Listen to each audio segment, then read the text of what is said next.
Okay, on today's show, we have a great success story. This is someone who was working in person in clinical research, but in a lab environment. Obviously, labs are not remote. So when Aaron Einhorn came to me, he said, hey, this is what I'm doing in leadership in the labs. What can we do to get me remote? So what I did was examined his background, and we found that he does a ton of regulatory work. And it was a huge chunk of his job, and it was being hired remotely. There are other roles in clinical research that perhaps, Aaron's going to talk about, but we have moved data managers, research associates, moving them maybe less travel, because they tend to be, clinical research can be travel oriented, which I'm going to be talking to Aaron about. But what I want to do is go ahead and introduce you here to Aaron and start talking about his background and how he came into clinical research. And then this why remote became important and the journey through that process, and now how he's leading teams in the regulatory space in pharmaceutical and biopharmaceutical type of roles. Okay, Aaron, go.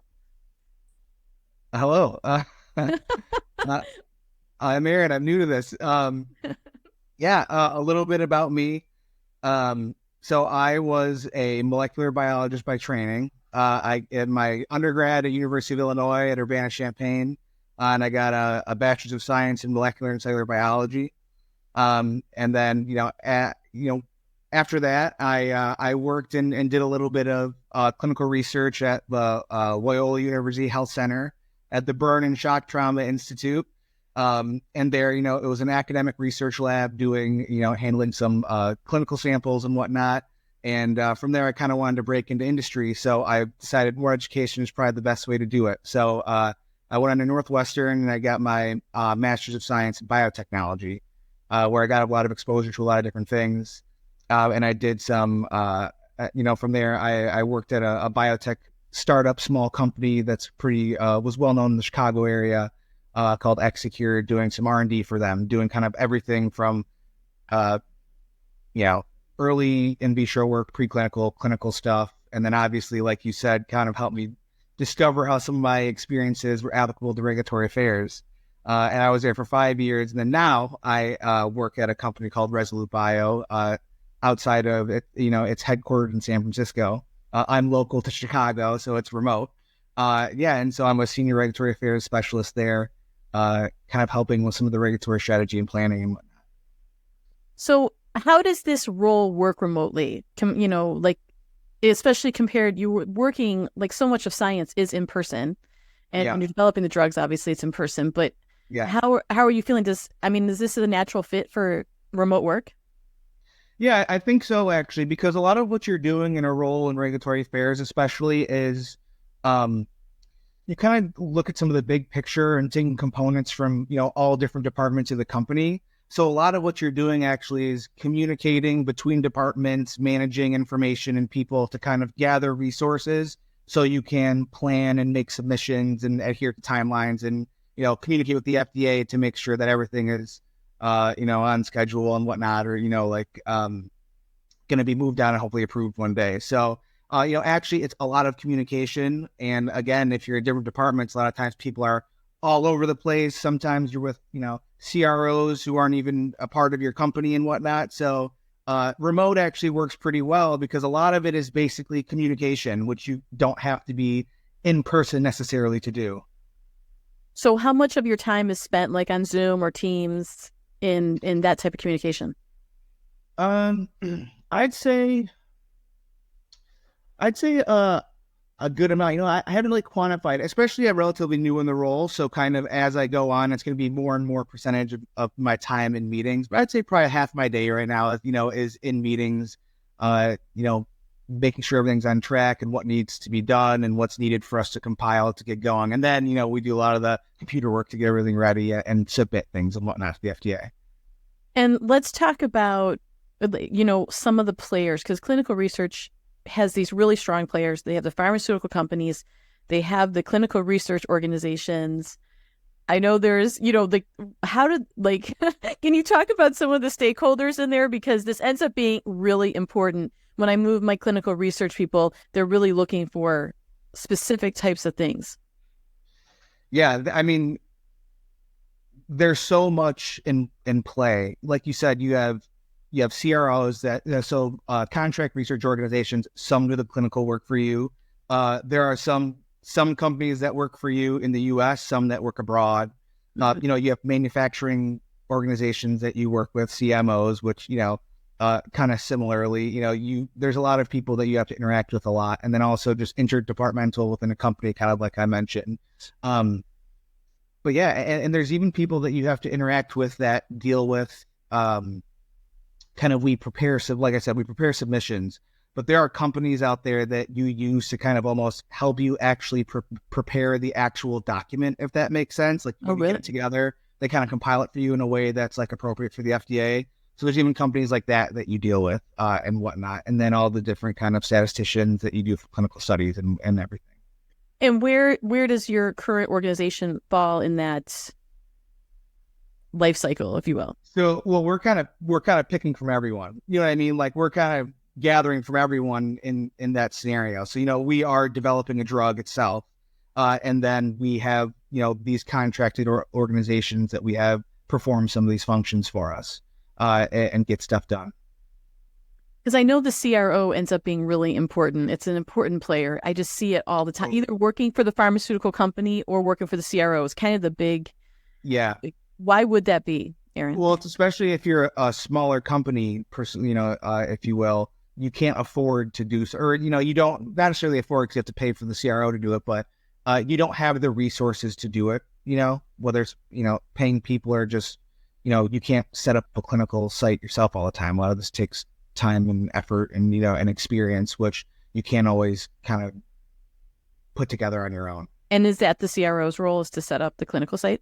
Yeah, some of them. Yeah, like I said, some are the manufacturing. They actually have the manufacturing equipment where they manufacture something for you and make sure it's up to snuff.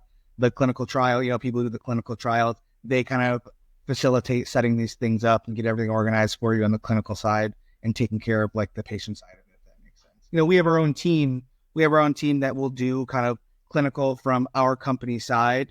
But when it comes to actually setting up sites sometimes and the actual like inaction of the sites, a lot of times these clinical contracted organizations. Okay. So tell me about some of the tools. I mean, other than like the video, whether it's probably Teams, I'm imagining is what's being used. But what are some other tools that are being used to facilitate remote work? Yeah, so like you said, we use the Office 365 suite of stuff, all the Teams, SharePoint, OneDrive. And to be honest, sometimes that's even sufficient for a lot of what we have to do with communication, because, I'm a big proponent and a lot of the people in the company are a proponent of, using Teams to ping each other, because if you're open to messaging that way, it's kind of one of the best ways you can mimic a person-to-person interaction where you don't mind getting a casual, hey, what's this? What's that? And if you're open and responsive to it, it's pretty good. But I mean, there are other things we have in place, like, some project management software we use is like Smartsheet, which a lot of people in different departments will have these sheets and interact on there to get stuff done and leave comments for each other and whatnot. Yeah, I mean, that's most of the tools. We're not really doing anything too crazy right now regarding that. Okay. Let's talk about like strategic, like what are the KPIs? What is your work being judged by, or is it getting the FDA to approve what you submitted, or what is it?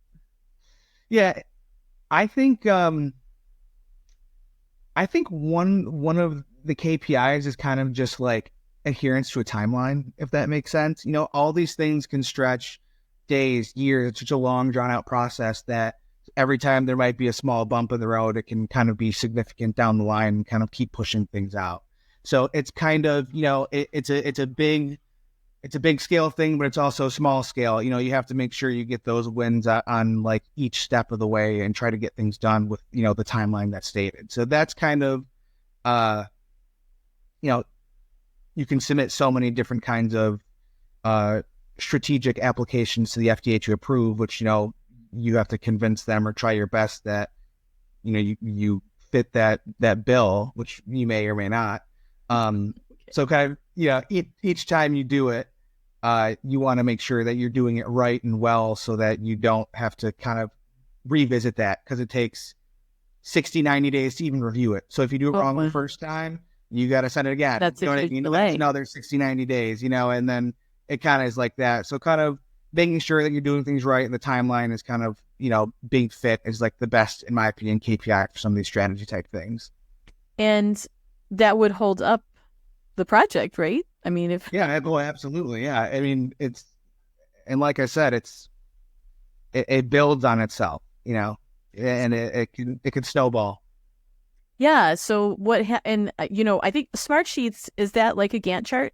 Is it a PM? Yeah. It's kind of it's like a software where it combines, like, there's Excel kind of features to it, where you make these tables, and then it kind of fits seamlessly into like a Gantt chart, and you can like make dashboards and whatnot and stuff like that. So yeah, it is. It's you can set the dates and make Gantt charts from it pretty well. Yeah, because there's a lot of what you're saying just reminds me a lot of the PM, project management work and working on this project and things like that. So that's interesting. And Smartsheets, that's in Microsoft PM. I think it's just like I think it's its own software that you like purchase licenses for. Okay, interesting. Yeah. Okay, because I've heard about it a little bit, and now I'm like, there definitely are some other, like, there's a ton of them out there, and some people use one versus the other for one reason, but it's a pretty easy one to use that I've used at a couple different places. So it works pretty well. So let's talk, in this move that we made towards becoming a remote native, which congratulations, you and everyone, is that, we went individual contributor instead of leadership. You have been a leadership before in the in-person setting. Where do you see that fitting in, or those skills in leadership? Because right now you're probably leading more by influence at this moment, but in the future, you'll be able to position yourself for those upper level roles. Definitely. Yeah. So I'm not in a position right now where I have like direct reports like I did when I was working in the lab, and kind of managing the lab. But, we're still on a small team. So, there's only like 2 or 3, we're a smaller company. So there's only like 2 or 3 people on our regulatory affairs team. So, I am interacting with a lot of people who might not be my direct reports, but I'm trying to orchestrate and make sure everyone's synchronized and whatnot, and get everyone like in line together, if that makes sense. So a little bit by influence, kind of just communicate with everyone, make sure everyone knows what's going on. But, and I think it's always, you don't need to have someone under you to lead, essentially. You know what I mean? So well, that's a project manager. Right. Yeah. They have to influence all, I call it herding cats. They have to influence all these people to get everything done. And it's actually more difficult to lead by influence than it is that's your direct report, and they, you have to do this. You basically have to do it. Yeah. A lot of the people are above me, and it's like, please do this. We need this. Okay, I don't know about begging, but that's the thought process, though. You know what I mean? Yeah.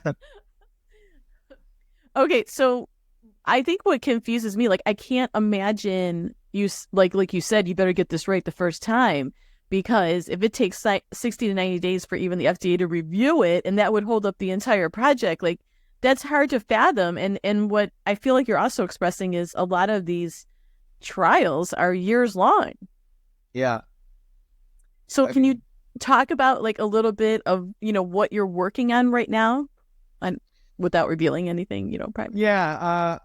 We have a couple of drugs in the pipeline. One of them is about to start some phase 2 trials, or has just kind of initiated them. And another one is about to start some phase 3 trials. That one's a global drug. So specifically with that one, which is like a big company-wide push, we're kind of, trying to see what, kind of we said, the best strategy to getting, approved and to patients as soon as we can for their benefit, making sure that everything, project, program, timelines are on schedule, communication is clear and ready. So when we need something, it's right there and everyone is kind of in tune. So I'm glad you brought this up, because I didn't think about that, was the difference between phase 1, 2, and 3. And I think there might even be a 4. Is there? Yeah. Phase 4 is more like, I don't know how they teach it now, but when I learned it, it was kind of more like an unofficial, like once it's on the market, you kind of also do, kind of further research, if you will, at looking at when it hits the maybe a larger population. What are some things that maybe you can see that you didn't see in a phase 3 trial? Because there's, a limited number of people, once it's in a bigger population, what are some things that might come out that you didn't notice that you might have to be conscious of to make sure everyone's safe, Okay. So phase 4 is like the greater release and you really can start getting those numbers in. Yeah. Right. So let's talk about the difference between phase 1, 2, and 3. Yeah. Oh, man. Phase 1 is when you look at like safety and efficacy. So usually it's in a healthy patient population, like people who are just kind of volunteers to see, are they going to have any negative effects to the drug or whatnot. So, you'll do like them with drug versus them in placebo or whatnot. And then the phase 2 is kind of, you're kind of trying to figure out a little bit more of what the dosage might be. So then again, it's a little bit of smaller number of people, but you start getting into the patient population as well. And you might do a couple studies of, how changing doses might, affect a response. And you're also continuing to look at everything has to, the biggest thing is safety and efficacy, and namely safety. So especially in the first 2, you're kind of, you saw it was fine in healthy people. Now the disease population, what are maybe some safety concerns that come up? But then also, is it effective? Are you kind of getting some of the effect that you want to see, the outcomes? And then the phase 3 trial is kind of, you kind of have the regimen down of what you think the drug will be. And you go into a larger population of patient population and try to see again, you usually will compare it to, let's say, maybe what a standard of care is. Or if you're trying to do a combination, that plus something already out there, things like that. And then, hopefully get see if it's better. What type of treatment areas have you worked in your career? Because this ends up being an important aspect of pharmaceutical as well. Yeah. So when I was at my first company, Xcure, we did a gene regulation therapy, which was a antisense oligonucleotide therapy. So a little, simple terms, a little strand. Yeah. What does that mean? a little strand of like DNA that you can go in and it can interact with RNA and whatnot and kind of help regulate some genes that might be not working, if that makes sense. Sometimes it can help reduce, there's a lot of different strategies to it. You can sometimes turn down genes that are like a bad mutation, if that makes sense. You can kind of help correct a mutation with this little strand of DNA. Really? Yeah, it's pretty cool stuff. So that's for genetic disorders. Yes. Okay. And then now the company I'm doing, we have one which is I think it's I call it an endocrine. It's a monoclonal antibody to help with problems with insulin expression. If you overexpress insulin and it causes hypoglycemia, so it kind of helps try to correct that and make sure that your blood glucose is in line. And then the other drug that we're doing has to do with ophthalmology. Okay, so diabetes, ophthalmology, genetic disorders. Yeah, it's not quite diabetes, but it's a pretty rare disorder. That's why. Oh, really? Yeah. Okay. And how does it work with those types of rare ones where it's not, and you also said something that piqued my interest, of course, because it became big in COVID, was the monoclonal antibodies. Yeah. So if you could talk a little about that. And are you using the tech, or like how ubiquitous is the technology that they used for that vaccine now? Because my understanding is it's kind of becoming the gold standard. Is that true? Yeah, well, it's funny because like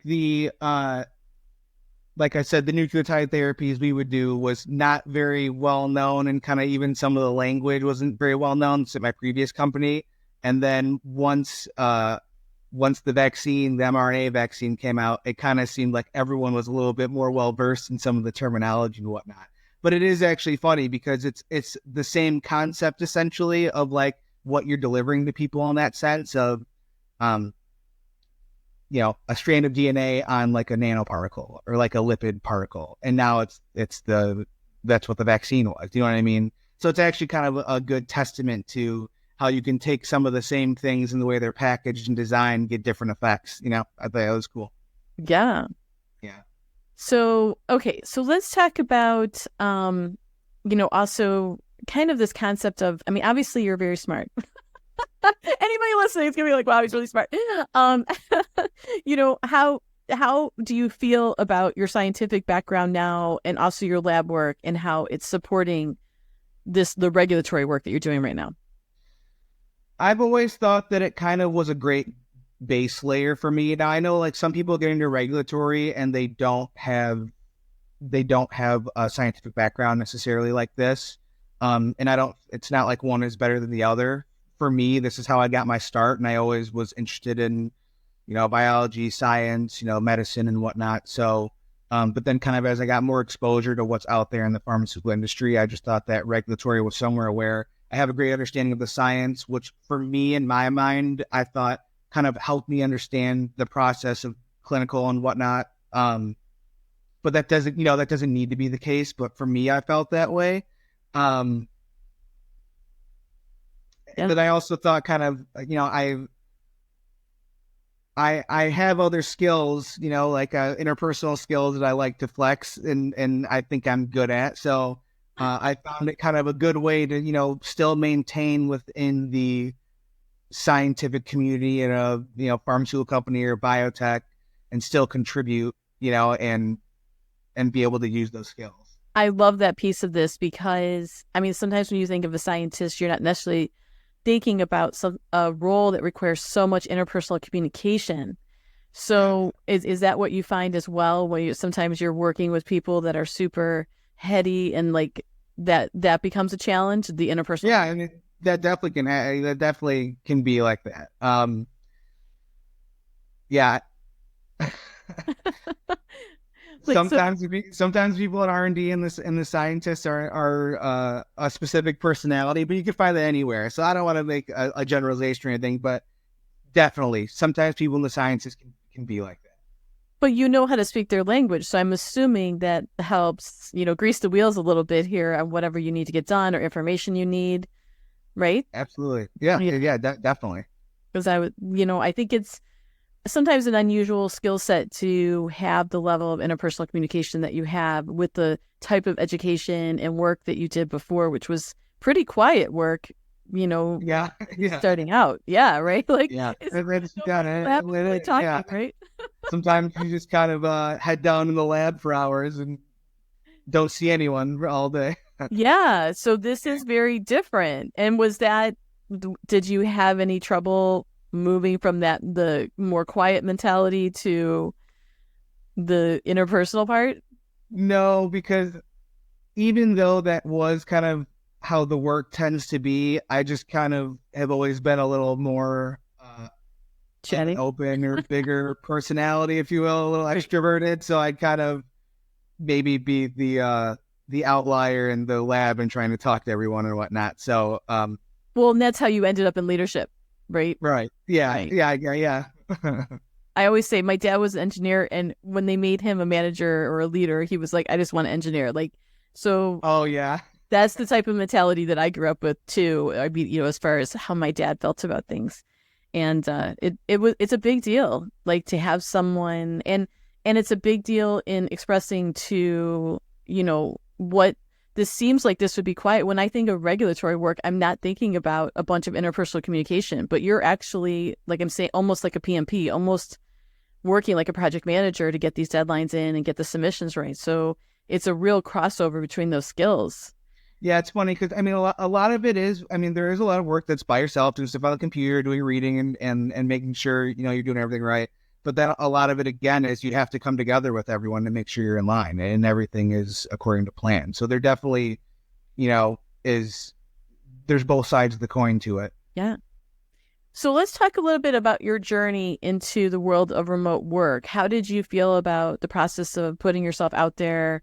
For those, did you feel any different about the interviews, especially compared to the past? Well, it's funny because all of the interview process is already remote. You Yeah, know what I exactly. mean? So, Right. there's been a big shift in how kind of the interview process goes and whatnot. But no, I didn't find it to be too challenging. It was kind of something that I sought out and wanted to do, and I kind of usually will barrel into things, you know, full Yeah, steam you ahead. jumped in. Yeah, when I want something. So I think your transition time was under 45 days. Is that true? yeah, I think that sounds about right. It was quick. It was real quick. And I think it's pharma is interesting. This is not the first rodeo with pharmaceutical. We do a lot of work with CRAs and Yeah, CDMs and less so with the CPMs because I find that tends to be a little more on site. Not always, yeah, but so I find that this is always interesting because there was a time period when I moved my first CRA, probably it's been 10 years ago, and it was the Wild West right then. I mean, it was crazy. Weren't that many people that were skilled, and they were just taking anyone with a life science background. Now, oh yeah, really, yeah, they're really able to be a little more picky because there's more talent on the market. for sure. Yeah. Where are you seeing the pharmaceutical industry going next? In what way do you mean? Like, we could talk about it from the aspect of remote work. We could talk about it from just changes in the industry. Do you feel like it's tightening up? It's as good as ever? What I'll say is, what I'll say is, at the beginning of the year, there was everything that happened with, what's was it Silicon Valley Bank? Is that the bank? Oh yeah, Yeah, the banks that were funding all yeah, the new type of companies, and it wasn't backed by they were over the FDIC limits by like millions of dollars. right. So And that was kind of a miss. Like yeah, well, just I know that they did fund a lot of biotech and pharma, I believe. So there was actually at the beginning of the year, I know the market was kind of there's an issue. down, kind of dry, and it wasn't really a lot going on. So I do think things are picking up again in regards to that. I do know that. So I mean, especially when you're in pharma and biotech, there will always be in-person jobs. Right. You can't avoid having to go into the lab and do some of the research, or Sure. whether it's a clinical lab or preclinical. But I do think I have noticed, over my time working, there are more and more people who, yeah, we hired this consultant here. We hired, someone to work here, but they live in New Mexico and they come in once a month, but they do remote.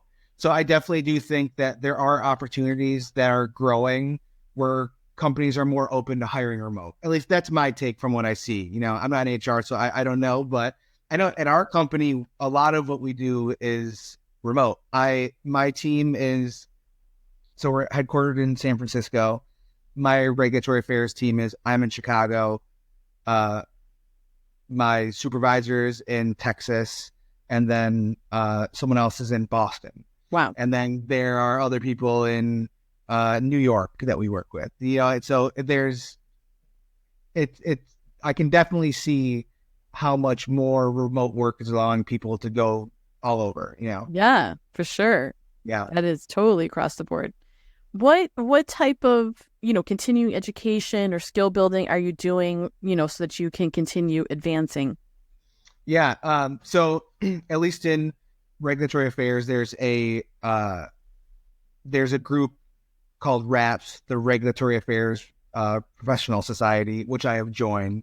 And through there, after you've kind of accumulated enough experience, there's some criteria you need to meet, I believe. You can take a certification test, which is just kind of like the official, I got my regulatory affairs certification, the RAC.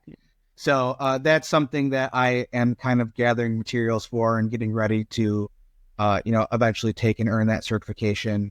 But even just being a part of the society itself, the RAPS group, they have like online forums and webinars and training videos that you can take, which I've kind of been trying to keep up on, especially because, there's always changes and guidelines and regulations and whatnot. So to try to be on top of it, I try to, learn from there and keep up with FDA guidelines and whatnot. So are there any conferences that they host?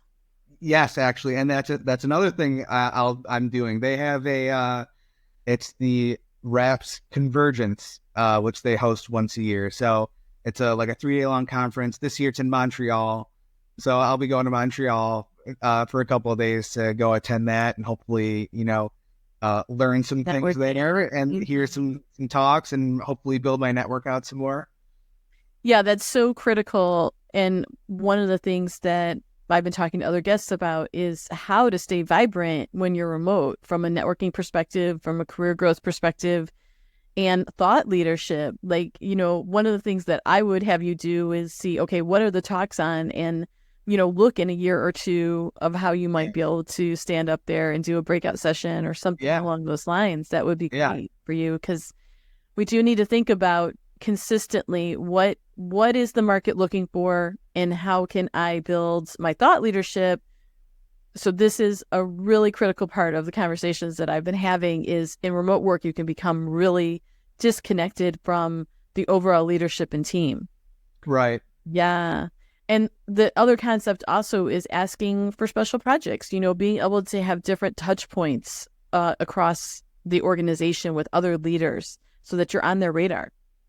Yeah, I've always had the thought, the old saying, what is it? The squeaky wheel gets the grease. Yeah. So I've always tried to be kind of vocal and let everyone know that, even if I can't necessarily contribute at the moment, if there's like a meeting that somehow relates to what I do and I can learn something from there, to like try to get involved and be a part of it, or a group within a company, or like within our company that, I can learn something from and hopefully participate eventually. I always try to get involved and kind of let them know kind of where my head's at, if that makes sense, and what I want. What are some, good practices you've seen, or best practices in leadership in the remote space? I think also, so kind of on the flip side of that is inclusivity in those kind of situations, where if someone speaks up to want to participate in something, allowing people to do that, and like maintaining transparency when people are not around, and making sure everyone is involved. I've noticed that happens a lot, and I'm very appreciative of it, because it makes me feel as in the loop as I can be. Yeah. And also always just, I mentioned messaging on Teams.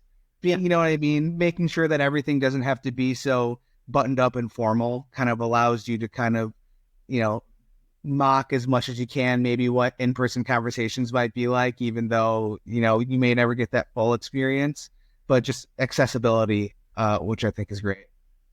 Yeah, I was going to say, is this like a type of thing where if you're not on the meeting, you get volunteered for something? Sometimes. That can happen sometimes.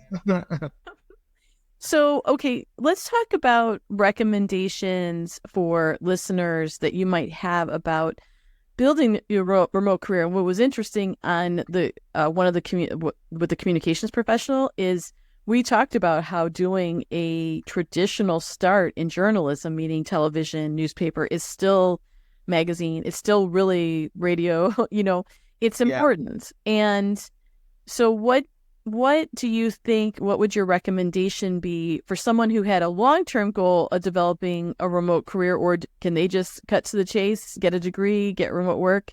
What are you seeing out there? What are you thinking?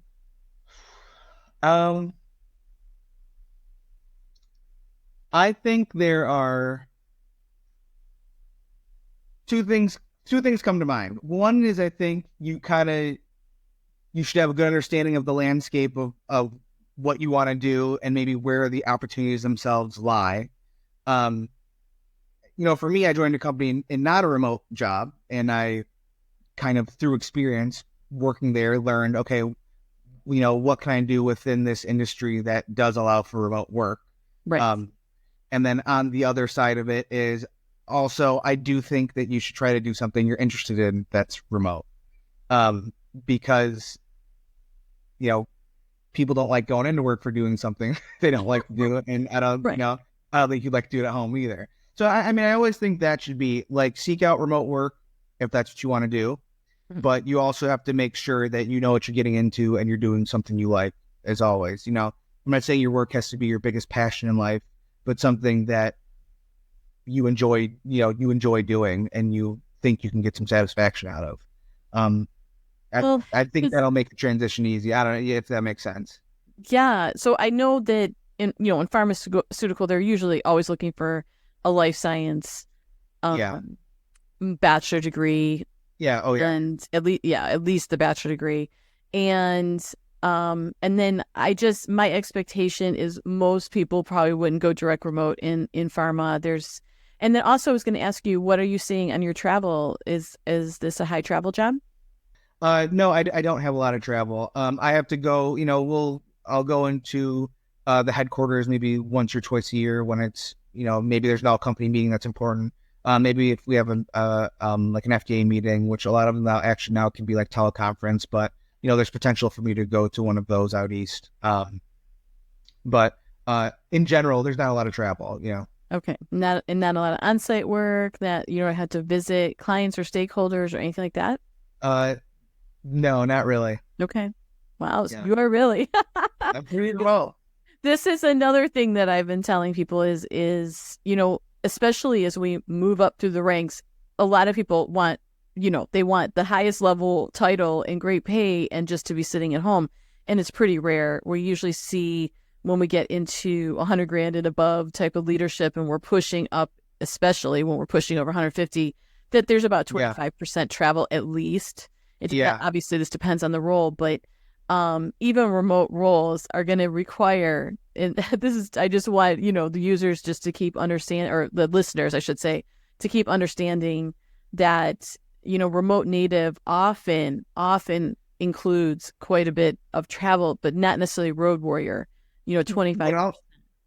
What I'll say is, I actually think our company, Resolute, kind of, I don't want to say prides itself on, but I remember there being somewhere specifically talking about how there are a lot of remote workers. So I think the company is almost kind of has the culture of you don't necessarily have to come in because everyone is around. You know what I mean?